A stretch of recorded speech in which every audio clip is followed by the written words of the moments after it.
Welcome to the Real Estate Red Flags podcast, the things no one tells you before or after you buy. I'm Joshua, ISA certified arborist and ASCA consulting arborist, joined by Ian, who's the owner of IM Home Inspections. Let's get into it. Let's just jump right into it today. I guess from your side of things, when you hand a client a completed inspection report, what do you hope they do with it versus what they actually do with it, I guess? I hope they read it. Yeah. And we have a lot of facts that a lot of people don't read it. We hope they read it all the way through and digest all the things that are going on, because it is a lot of information. And we know for a fact a lot of people don't read it all. And so what we actually had to start doing is I had to hire someone just to call every client afterwards and go, did you get your report? Well, we know they got it, but did you open it? Did you read it? Because a lot of people don't. And we know this because they call us 6 months later and like, hey, I'm having this problem, and why didn't you tell me? And like, we open the report and it's right there in red. Mm-hmm. I remember one lady was arguing me like, you didn't tell me there was a hole in the ceiling. I'm like, it says right in your report. Hole in the ceiling. There's a picture of the hole in the ceiling. It's in red with a circle on it. Like, here's this hole, and she's like, "Oh, that's a different hole in the ceiling." I'm like, it wasn't a very big place, so it couldn't be like there was a second hole. Like, yeah. So please just read the report. It seems like less and less people are reading things these days. I don't know what it is, but I notice similar things when it comes to if I'm writing an arborist report for someone. A lot of times, even if it's just for a tree or two, it can be a fairly lengthy report. And I think a lot of times people will just see how long it is and they will maybe just choose to not read the whole thing, or maybe some people not anything. And then I'll notice people will ask me a question and I'll immediately know they didn't read the report or they did not read it closely. And it's like, well, yeah. Did you read the report? I think one of the number one questions we would get for a while would be like, I need to talk to the inspector. Well, why? We have great phone people. Well, I need to ask him a question. Well, ask what's the question? I can probably answer it for you. Well, I need to know what kind of plumbing is in the house. Oh, see, open the report on the 4 pages says plumbing right there. It says right there, copper. Yeah.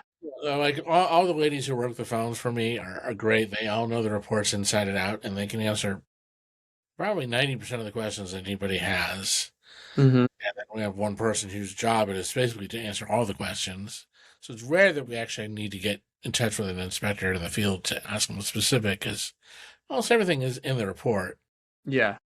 It is long. I try to cut out the fluff, but still, people are paying to get a complete document with everything in it.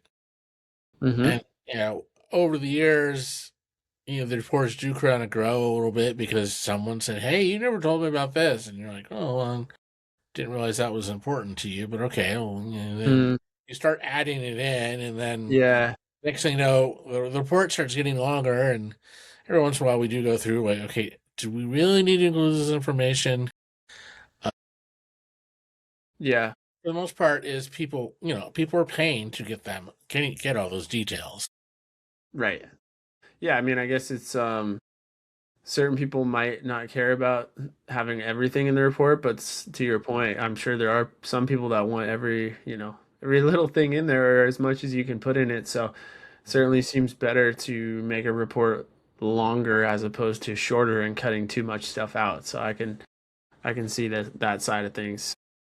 I guess I'm curious how, and I know it varies based on how many issues you guys find, how big the house is, but typically, or what's an average range of how long a report could be?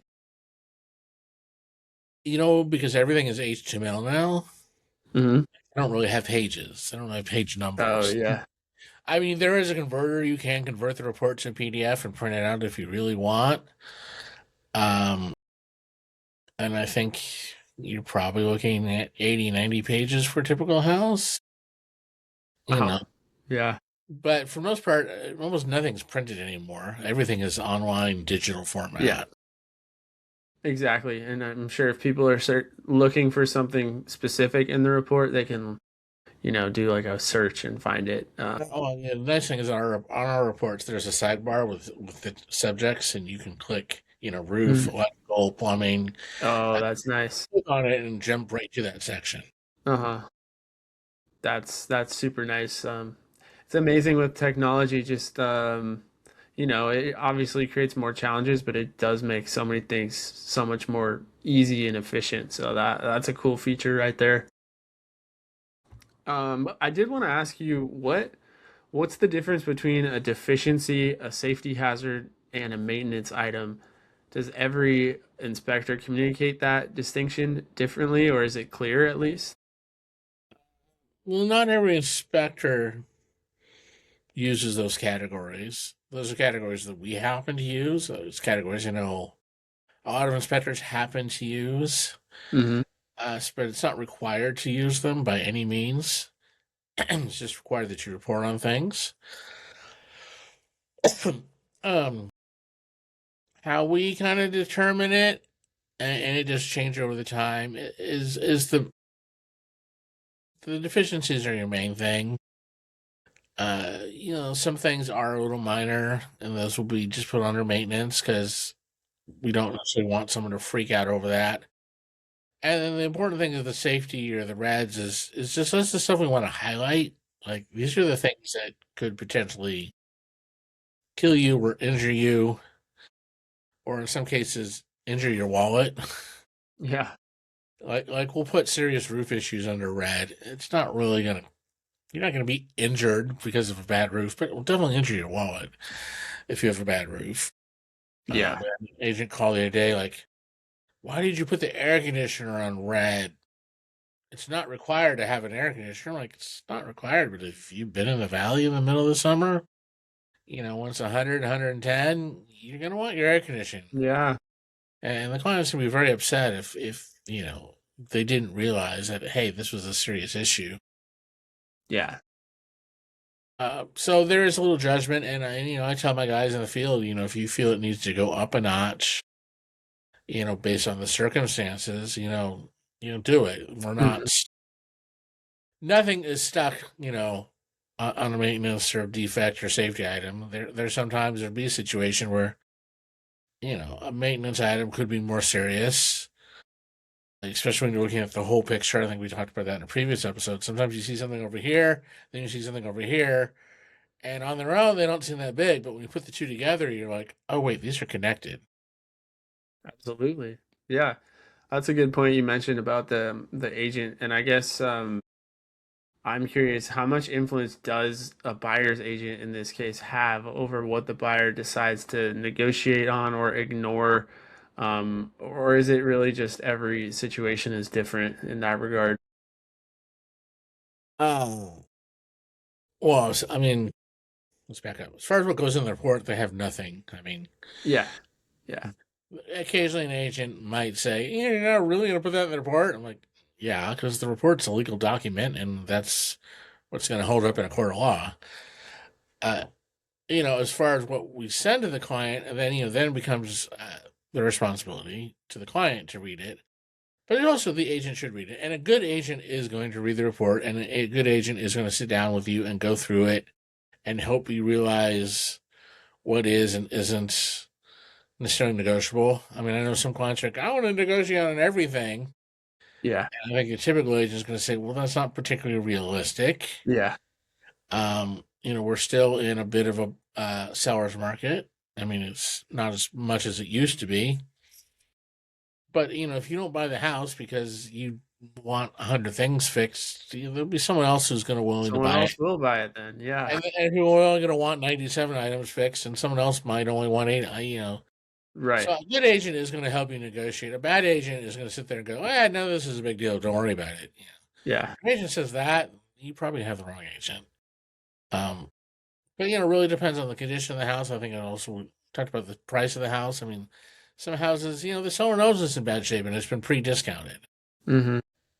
So you're not necessarily going to get a bunch of dollars off just because we find stuff, because they knew that in advance. Right. So it really depends on each situation and what's going on. And, some buyers, they want a project. Some buyers go in knowing it's going to be a project. Some buyers, they want to put their stamp on things, or, they're planning on remodeling the kitchen anyway, so that, broken dishwasher and the broken outlet in the kitchen are no big deal to them. Other people are thinking, I want to move in, so it better be, Perfect. Really Yeah, depends yeah. So it really depends on the buyer and the buyer situation, you know, the market conditions of the house, what's going on, does the seller have a bunch of backup offers? Mm-hmm. And that's where you definitely need a really good real estate agent to negotiate for you. Absolutely. I guess on the other end of things, have you ever been in a situation where an agent, I guess, tries to put pressure on you to put certain things in the report, or to even like say the condition of how certain things are? Has that ever happened, or how often does it happen? I hope not very often. I would say, yeah, it's happened, but I can't think of any good examples on the buyer sides. It's pretty rare. Hmm. From listing agents, a lot. Yeah. Uh, One of my favorites would be, I'm talking to the buyer and the buyer's agent, and the listing agent is somehow across the room or on the other side of the house. And I'll say the roof is worn. And all of a sudden, the listing agent is like jumping in between me, like those football commercials, like, Yeah. but it didn't leak. And I'm like, I didn't say it leaked. It's August. It hasn't rained in 6 Yeah. or 8 months. Of course, it's not leaking. Uh, I've definitely had listing agents trying to say, "Oh, that's not that big of a deal." Hmm. Uh, Long story and kind of bad, but we had an agent, and we worked on her a really long time trying to get her to use us. She finally used us 5, 6 times. And then she was on the listing side, so she had nothing to do with hiring us. And my guy walked in there and looked behind the door, and there was a lot of visible biological growth. Hmm. Been raining recently, and there's a lot of moisture intrusion and biological growth. It was pretty bad. And she called the office up, and it was like just F bombs left and right. Know, your inspector ruined my deal. And then, we wrote her like, what do we do wrong? We're just doing our job. She Yeah. wrote us What did you back another expect? bunch of F bombs, and I'm never using you again. And I'm going to tell every agent, in LA to never use you guys. And I was like, this is not us doing anything wrong. This is us finding issues in the house. Yeah. And Doing so your she never job. uses it again. And we're twice as big now as we were back then. Um, and I've had a few other agents, listing agents call and be like, your inspector made a big deal about, and I'll go look at the report, and I'm like, well, yeah, because that's a big deal. Mm-hmm. You can't tell me a hole in the roof is not a big deal. You can't tell me the moisture causing damage behind the sink is not a big deal. Hmm. So no, I don't really get it from buyer's agents, but you hear from listing agents both on site and afterwards. That, like, Yeah. well, you guys are being too hard on the house. Like, no, the house is what it is. We're in the facts business. We're not Yeah, in the exactly. making things up business. We're not into scaring people away business. I want every house to close, because, the more houses that close, the better the agents do, the more jobs that we get later. Uh, we're not here to tell people not to buy a house. We're just Hmm. here to tell people what the condition of the house is, and, Just to report the facts. Yeah. whether they're comfortable with that or not is, often two different things. Right. That's crazy that some people would, I mean, I'm not surprised, but it is crazy that some people would get angry about, certain things in a report when you literally are just reporting the facts, and you're a third party in the transaction, and you really want it to go through, but you're just doing your job. So that's got to be frustrating when those things happen. Yeah, I mean, there's a hole in the roof. There's a picture of it with a hole. Like, what do you Yeah. want me to What do? like what else did you want me to say? Exactly. You know? So, that's crazy. How about like on if someone is thinking about selling their house and thinking about listing it, how often do you suggest people do a pre-listing inspection? I guess is that normal or is that pretty rare? Uh, it is extremely rare, with it being, a heavy seller's market for the last however many years. Hmm. Is pretty rare. I push it. I know a few agents that will do it, and the agents that will do it always say it saves them so much time and so many headaches because we get the issues up front, and you don't get that called, was it October surprise, November surprise? Like, you don't get this last minute, oh, we didn't know about the hole in the roof, because no one ever goes in their own attic. No one looks at Yeah. their own electrical panel. No one goes in their own crawl space. Hmm. So if you get a pre-listing inspection up front done, now you've got a list of items and you can just disclose that to the buyer. And now there's not that surprise, where it's right before closing and the buyer's going, you know what, I don't want to buy this house because it's got Yeah. issues. Um, you disclose it up front. You set the price based on what you discovered, or you fix things. I mean, it's up to you how you Right. want it.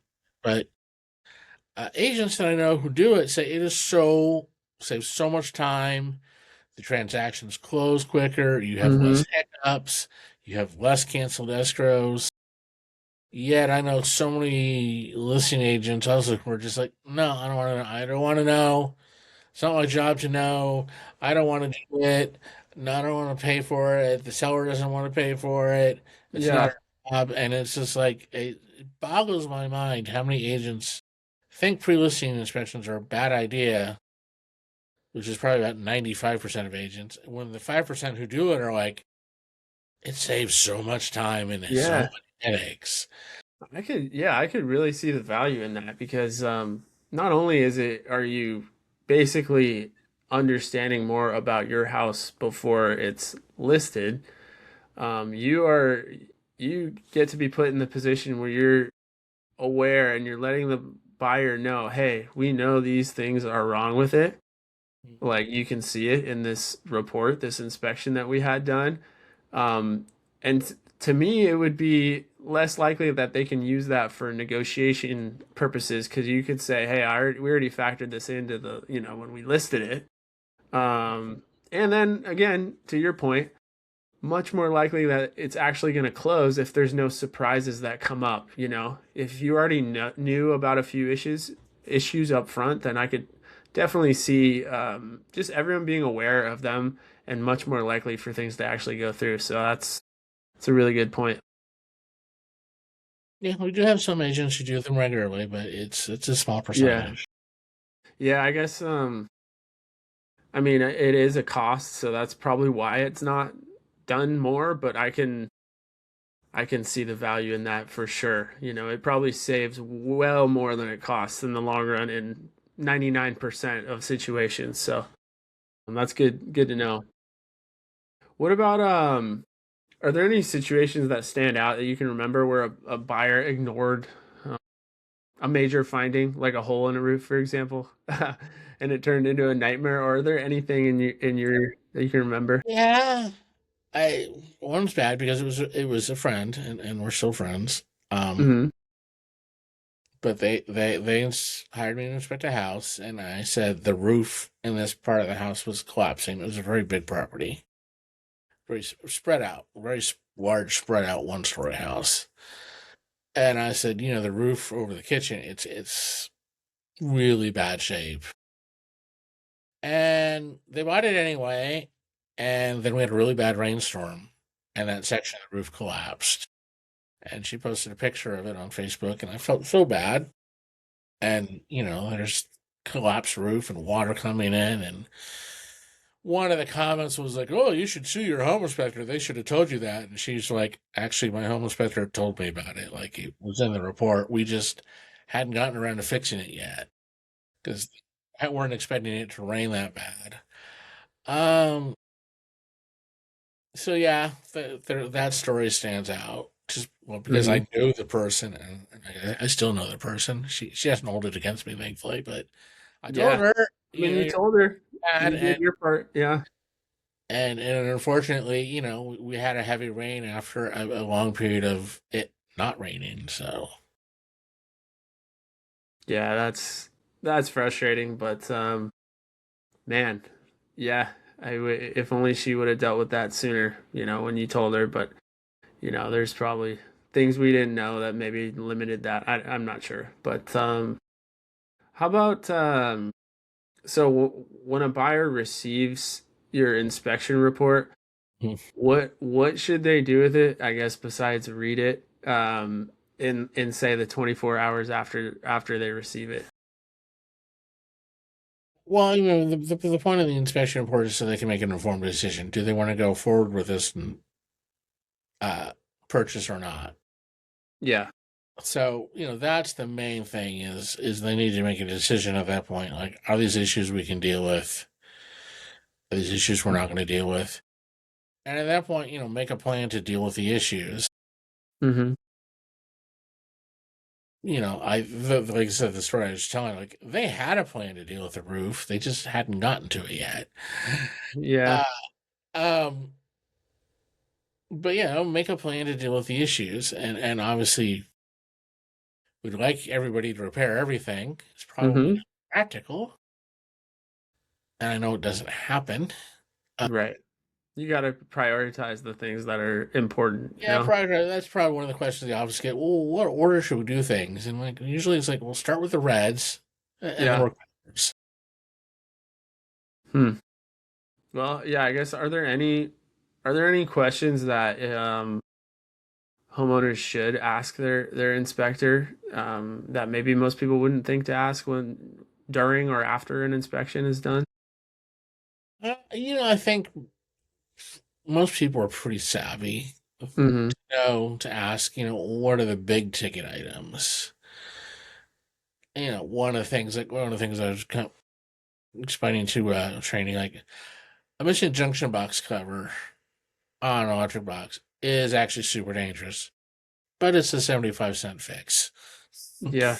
Like a junction box cover is pretty cheap. You can go to Home Depot, buy them in bulk, but then the labor to get there and screw it on may be different. But most people know, like, okay, that's a cheap fix, where the roof is very expensive. Or replacing an HVAC system can be very expensive. Mhm. Most people understand that. Um, Unfortunately, not everybody, but most people do. Yeah. But I think that would be the question is like, okay, well, what are the bigger ticket items that are going Hmm. to really The need red. attention? Yeah. Not necessarily just the reds, but what things are going to be necessarily the most expensive? Right.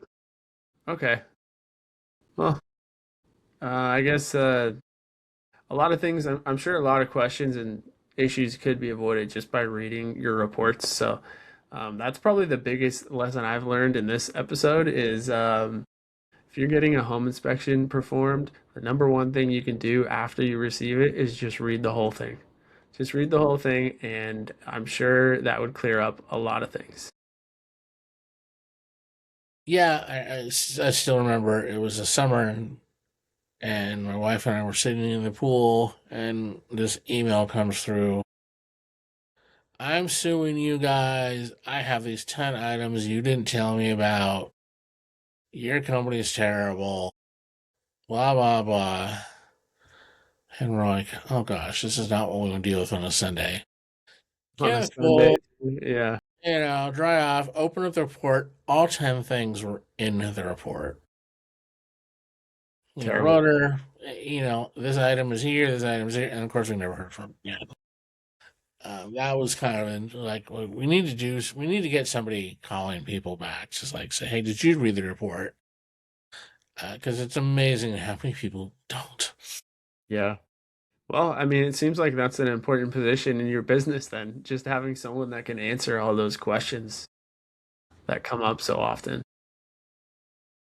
Yeah, and I mean, most of the times that's why, as we talked about in the previous episode, it's important to be at the inspection so you can see everything that the inspector is talking about.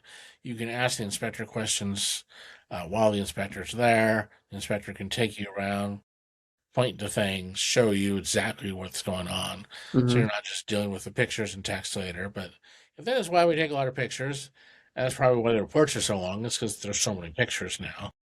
Yeah. Compared to the 70s where it was like, triplicate paper. So what I'm understanding that is very important is, number one, attend your inspection, and number two, actually read the inspection report. If you're doing those things, you're probably going to be all right. You can at least make an informed decision. Yeah, which is the goal, being aware of the condition of the house and then making an informed decision. So, and really that's kind of the goal of this podcast, is to make people more aware of things to expect and deal with with real estate closings. So, I mean, that's all I have here today. I don't know if there's anything else you want to touch on, but yeah, that's a lot I learned, certainly. Well, it was a good set of questions. I'm glad you asked them. Awesome. All right. Hey, well, until next time. All right. All right. See you, Ian. Thanks for listening to the Real Estate Red Flags podcast. If you learned something today, share it with someone about to buy a home. They'll thank you later. Looking forward to seeing you guys next time.